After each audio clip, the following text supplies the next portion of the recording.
తిరుపతి గంగమ్మ జాతర మంగళవారం రాత్రి విశ్వరూప దర్శనంతో ముగుస్తుందని ఎమ్మెల్యే ఆర్ఎన్ శ్రీనివాసులు అన్నారు. అమ్మవారిని దర్శించుకోవడం కోసం ఇతర రాష్ట్రాల నుంచి భక్తులు పెద్ద సంఖ్యలో తరలివస్తారని ఎమ్మెల్యే తెలిపారు.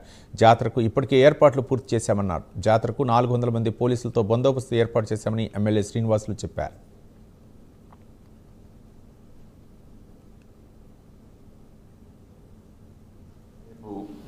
గంగ జాతర మొదలై 6వ తారీఖున చాటింపు జరగడం జరిగింది.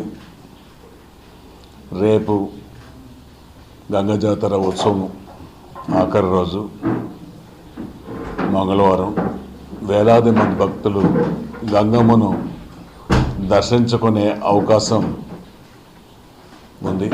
తిరుపతి తాతయ్యగుంట గంగమ్మ తల్లి ఆశీర్వాదాలు తిరుపతి ప్రజలు